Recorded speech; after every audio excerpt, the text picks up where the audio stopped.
All right. So you tell me, pick any one of those three and tell me phobic, philic. So C is philic. You want to go for another one as well. How about D?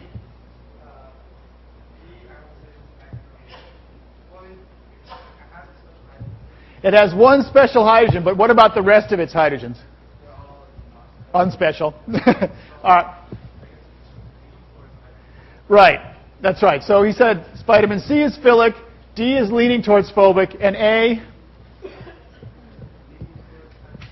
Yes. And that's exactly leaning towards phobic as well. So thank you. So what I would say, this guy is, let me get this right. This is philic in a big way. It turns out this is pretty phobic, and this is phobic. At this stage in the game, it's hard to know. I did say that atom for atom, philic groups like this are more philic than the hydrophobic parts are phobic, but with that many carbons and hydrogens, these things on balance are quite hydrophobic.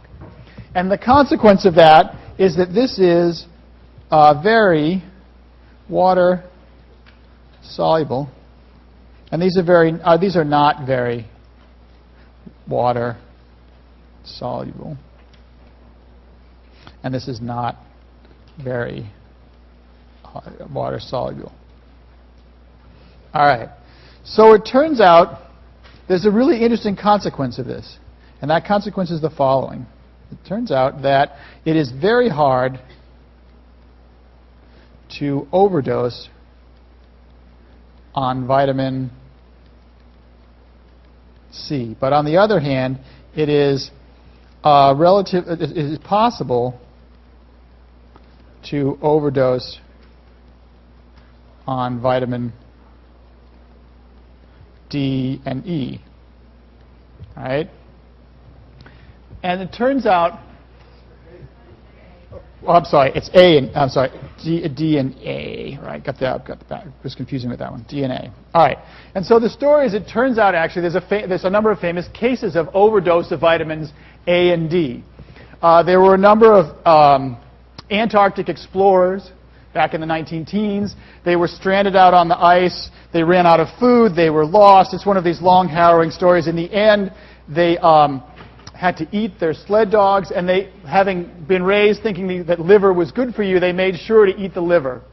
Turns out carnivore liver contains really high levels of vitamins A and D. So if you're ever starving, don't eat a carnivore liver. Like polar bear liver, not good. It turns out it contains apparently a lethal dose of vitamins, or nearly lethal dose of vitamins A and D. So they had a huge dose of vitamins A and D, thinking that liver was good for them, which it is, unless you eat tons of it, and if you eat a carnivore's liver. And it turns out the terrible things, their teeth fell out, the soles of their feet fell off. It was particularly awful. They made it back to base. They regretted having gone in the first place. In any case, so it's possible to overdose on vitamins A and D. Whereas I have a cousin who was believed in that sort of vitamin C fad and was taking 25 grams of vitamin C a day. And I think it gave him kidney stones, which is a slightly different thing, but basically it was essentially non-toxic. Now, I don't recommend taking large doses of vitamin C. Anything is a poison if you eat enough of it.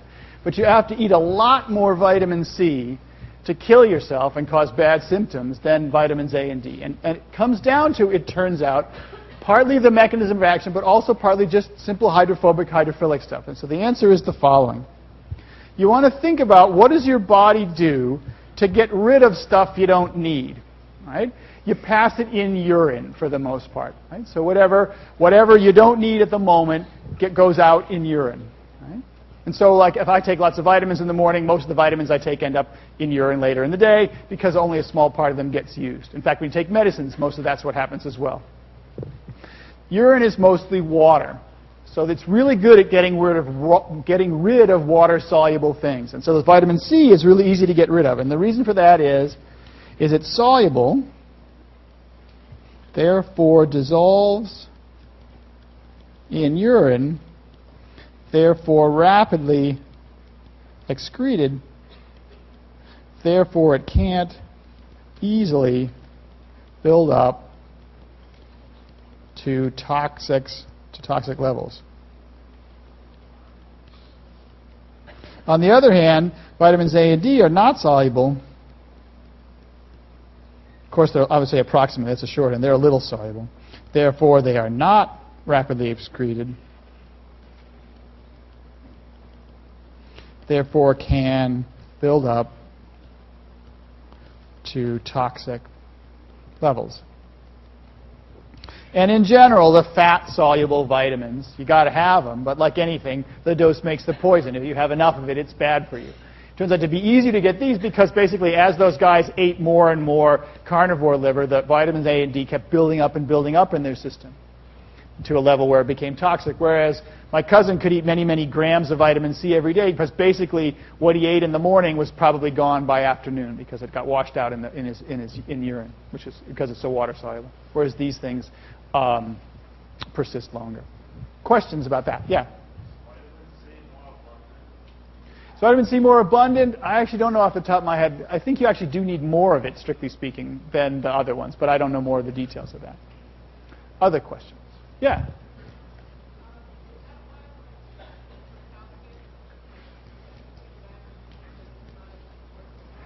So the question was, vitamin D is important for the absorption of calcium. I think that has nothing to do with its water solubility. It acts in the mechanism of the mechanism that vitamin D works by to help you absorb calcium has nothing to do with its hydrophobicness. It's a different thing. I actually don't know how it works, but it's not because it's phobic. It's an accident of the structure. All right. So let me show you. If you look down at the bottom of this information-packed handout, there's another consequence, and that's soap cleaning grease with water. So let me show you. Grease is very phobic. Right? Therefore, does not wash off water.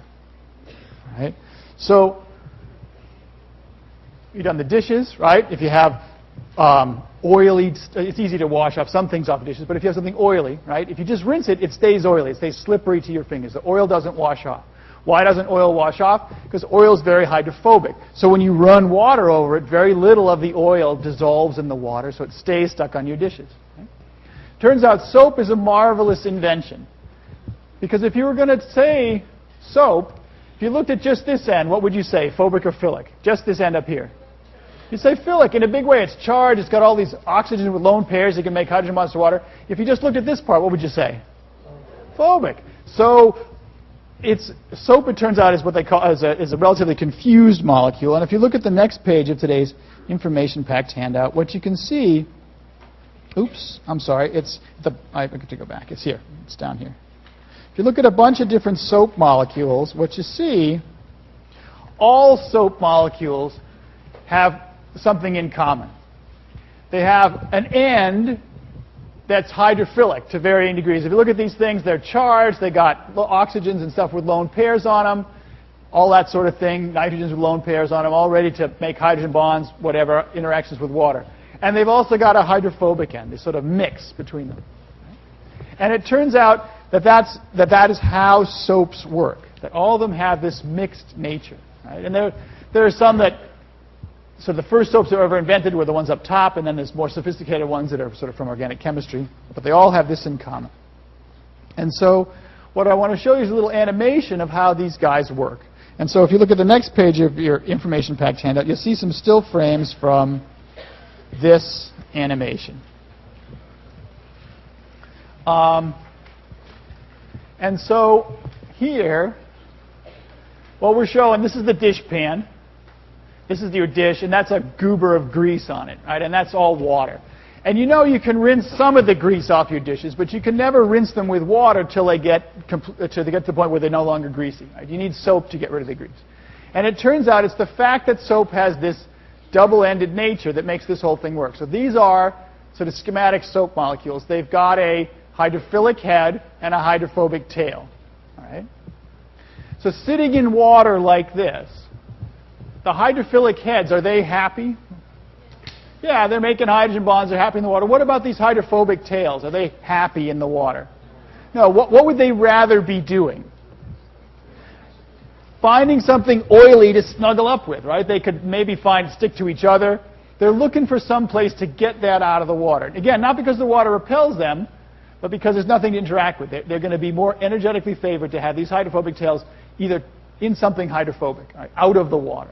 And so it turns out what they can do is that the grease provides them with an opportunity. So what happens is these guys, as they bumble around, if they should happen to spear into the grease, now this is a happy molecule, right?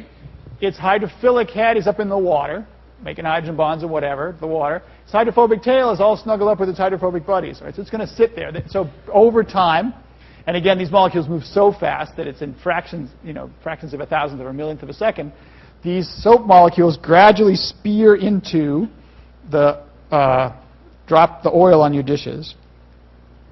And then what starts to happen is it levitates the oil off. It washes the oil off, suspends the oil. Why is that? Because this whole blob started off as all phobic. You stick enough of these soap molecules in, it starts to get a hydrophilic surface, right? What I always picture is like pins stuck into a pin cushion, right? You stick enough pins into the pin cushion, there are these heads of the pins are all hydrophilic. And so once enough of them stick in, then this whole thing becomes hydrophilic enough, this big blob becomes hydrophilic enough to actually get suspended in the water. And what actually happens is basically it lifts off the dish, right, and gets carried away.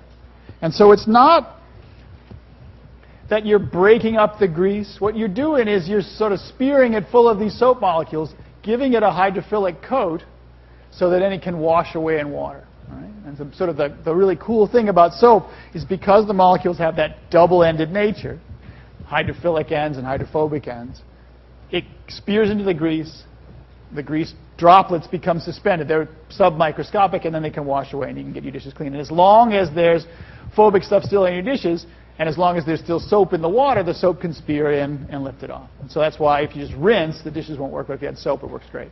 Yes? Leon?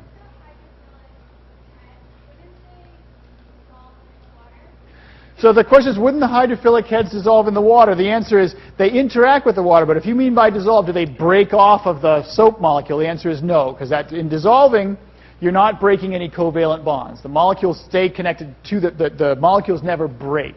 All right. So yeah, you can't break them off. Right. So they stay attached because the covalent bonds are very strong. Other questions? All right. So next time you're doing the dishes, you can think that's why, or washing your hair or whatever, that's why the soap removes grease. It's because of these molecules are sort of double-ended like that. All right. So